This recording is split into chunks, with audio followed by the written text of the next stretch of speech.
Chapter 7. Permission. In Sana's experience, the phrase, "we need to talk," was never a good sign. Having someone say it after they were caught in a supervillain attack was worse. The cat in her arms and her resigned tone didn't help much. Her dad, who Sana had calculated to be more likely to approve this little community service project, put down the bag of baby carrots he'd been snacking on and slid a bar stool in her direction with his foot. Sana caught it with her own and dropped into the seat, while Bread wormed his way out of her hold and onto the counter. He made a beeline for the butter dish, but Sana's dad scooped him up and dropped him on the ground. Without missing a beat, he asked, "What's going on?" Sana released the bots and let a group of them clump in her hand. She looked her dad dead in the eye, lifted the clump towards him, and declared, "I'm going to stop Prince Snow." His eyebrows shot straight up to his hairline. "What brought this on?"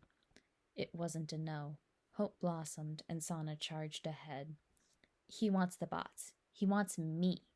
The others don't care, but Prince Snow made it personal." She let the bots go with a flick of her fingers that served no purpose other than looking cool. "I could get away with hiding because it was one less super running around wreaking destruction, and it would keep the bots away from the murderer. It's different now that Prince Snow's declared war. He's hurting people specifically to bring me out, and I don't think he'll stop until he gets what he wants. So," she took a deep breath, "I'm going to give it to him." The following silence was cool, but not cold. Assessing. Sana called the bots back, but turned them into a thin cloak she wrapped around her shoulders. May as well be comfortable while she awaited judgment. Nothing happened. Sana twisted the nanobot fabric between her fingers, then dissolved the cloak and turned it into an impractically long scarf. Yet more nothing happened, and she turned a portion of the scarf into a shawl. Still more nothing happened, and a piece of the shawl became a chunky necklace with a black teardrop-shaped gem. Why wasn't he saying anything? He knew she could fight. He'd been the one to teach her, and she could pull off a win if she played dirty. And if this was about the nanotech, it had been 3 months, and nobody had gotten hurt except her, and him with one little poke. She had to do something to convince him. The solution hit her like a hammer. "Spar with me." "What?" "Sana, please." She gave him the biggest, saddest eyes and the smallest, most pathetic voice she could manage. Such techniques rarely, if ever, worked on him, but every trick had its place. "It'll prove that I can keep everything in check and hold my own. Not just with the new additions, but the old training too. You can stop me if I go too far. I know you can." They had trained with the nanotech, but sparring with them was still left to the wayside. Even during fights without the tech, Sana left the jacket off. Laying it right on the edge of the mats kept the separation effects to a minimum. Taking this step would mean there was no going back. They both knew it. Her dad blew out a long breath, and his shoulders firmed. "No nanotech first. Once you've gone through a normal spar while wearing the bots, we can see about adding them." "Yes, thank you!" The hug was too quick for reciprocation or retaliation. She bounced away from him with a wild grin. "I'll be on the mats." "Warm up and stretch first," he called to her retreating back. Yeah, I know." She ran through a quick Pilates sequence and threw a few mock jabs before her dad wandered in.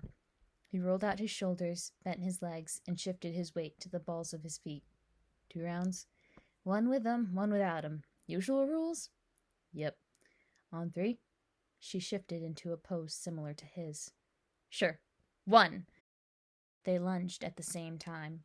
He used his superior reach to attempt to grab her, and she used her superior speed to dart out of the way. He followed up with a punch to her stomach with his right hand, but she redirected it and used the momentum to hop sideways. Her jacket vibrated in protest, but it didn't disintegrate and go on the offensive, even after a glancing blow to her ear made her head spin.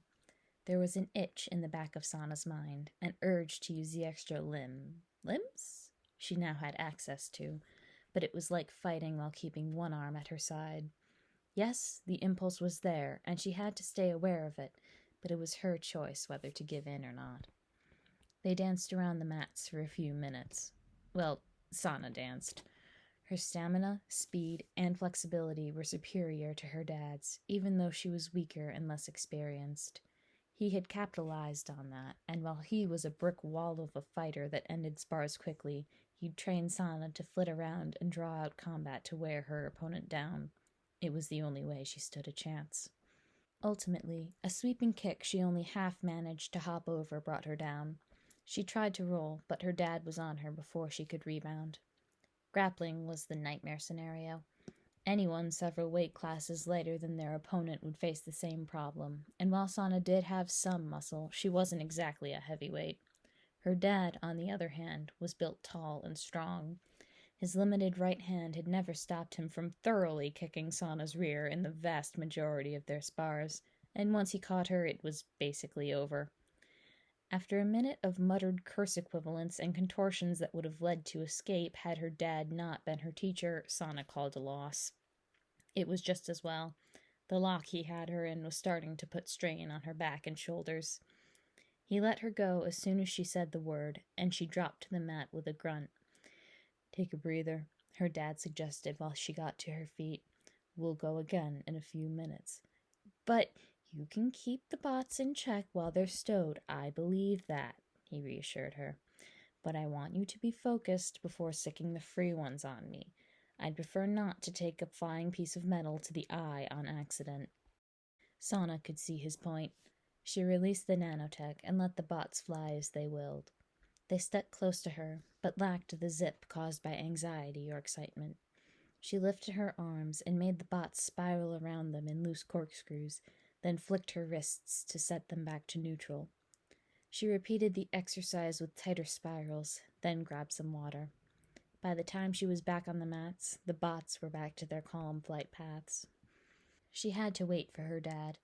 He was gone for a while, and when he returned, he was laden down with his old bulletproof vest, knee and elbow pads, and a pair of safety goggles that would strap around his head and guard his eyes from every angle. Sana picked up the goggles. "What's all this?" she asked. "As I said, I'd rather not take a bot to the eye." He started donning the gear. "What you have is essentially specialized telekinetically controlled shrapnel. It can do a lot of damage if it hits the wrong place or if it moves too fast. I know you don't want to hurt me, but if you get scared or the bots get mad..." "Oh, yeah, good idea." She shuffled to the side while he finished, brought the bots in tight, and couldn't meet his gaze. The idea of doing permanent damage to anyone was awful and all too possible. Lord Static had killed plenty of people with the bots, after all. He'd wanted to, but there was little to nothing keeping Sana from inflicting the same fate if she were to be careless. "Hey." She looked up, and her dad lifted her chin so she looked at him. "I'm not saying that to make you feel bad. I'm saying it so you're aware. I'd tell you the same thing if you had a gun." She imagined a collection of old flintlock revolvers floating around her head and snorted. "If I had a psychic bond to a gun, that would be easier to handle." "I'm pretty sure artificial psychic bonds to anything aren't something humans are meant to withstand." "Hey, I'm doing pretty okay." He finished strapping on his second elbow pad and raised his eyebrow. "Sana, you almost killed yourself on day 1.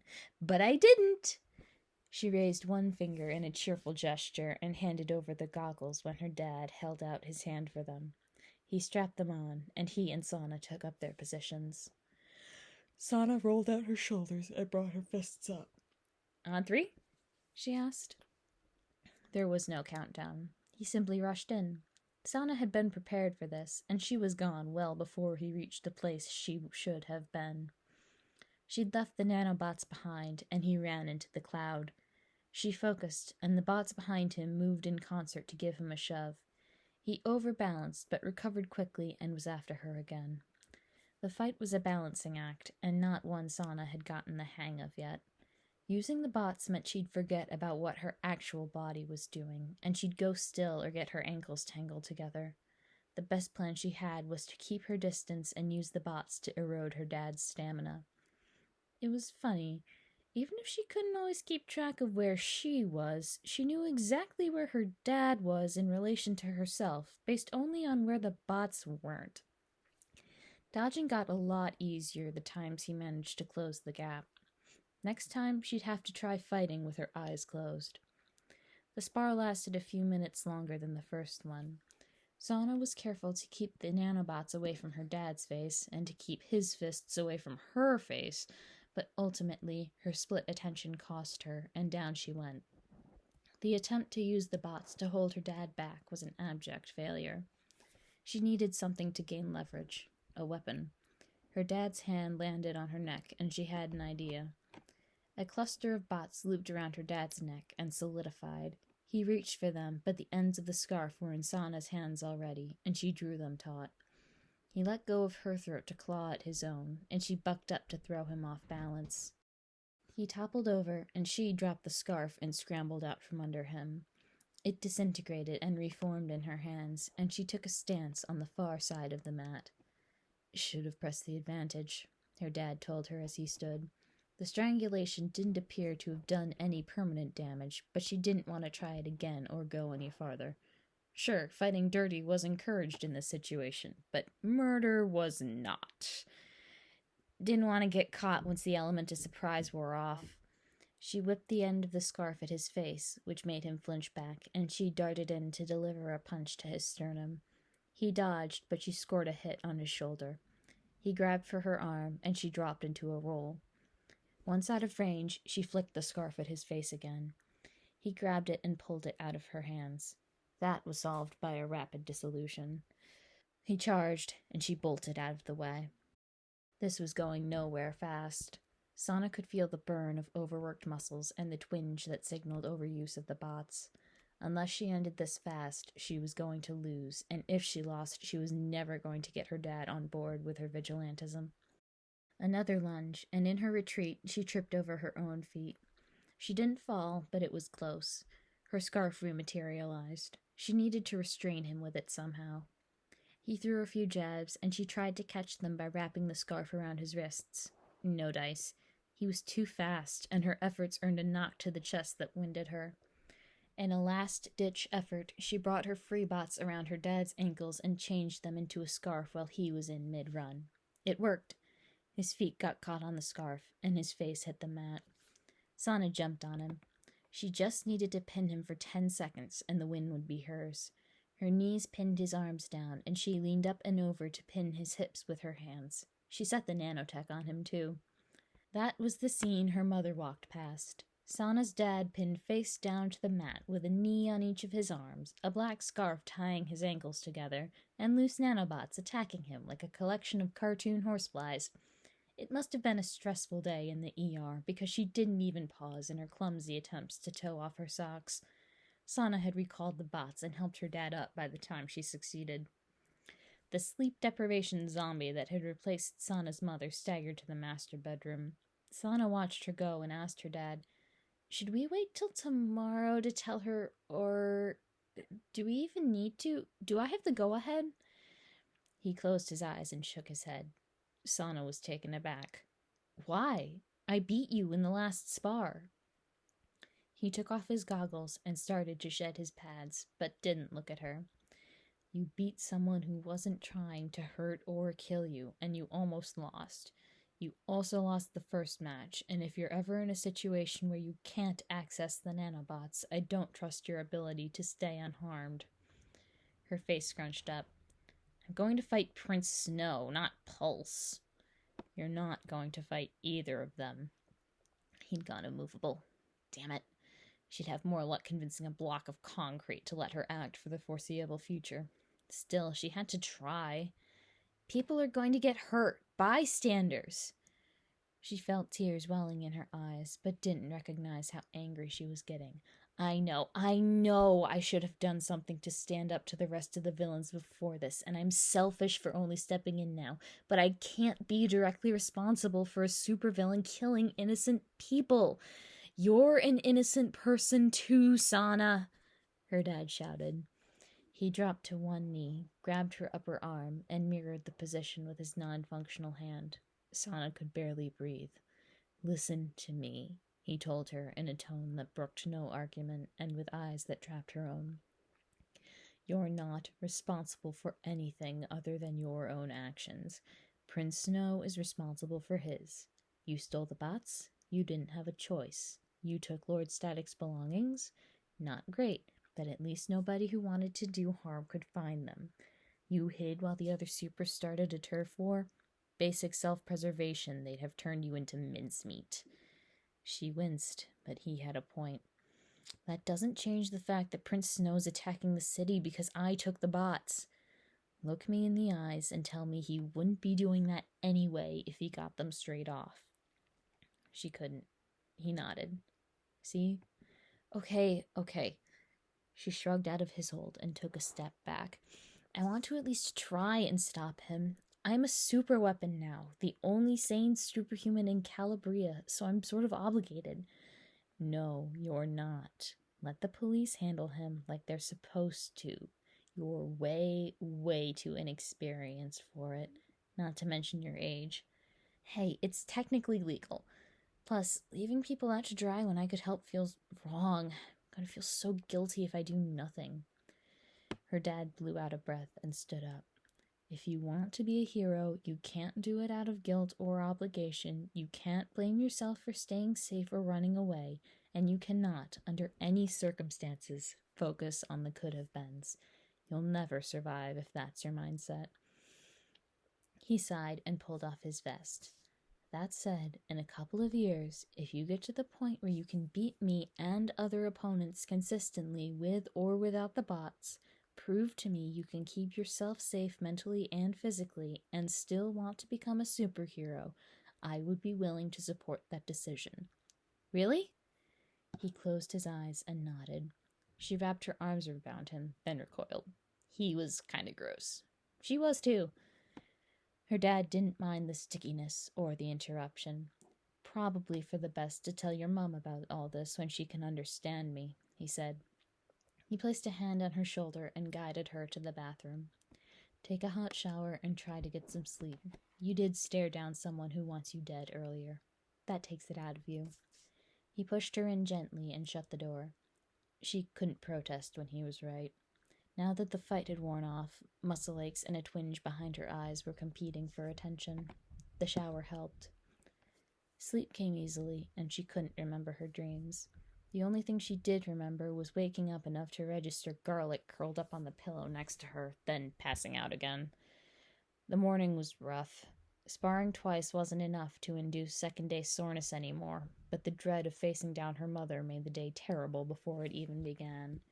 She dragged herself to the kitchen and horked down a bowl of cereal, then grabbed a pen and paper to make a list. She had 2 days to find a way to indirectly neutralize Prince Snow. God help her and Calabria.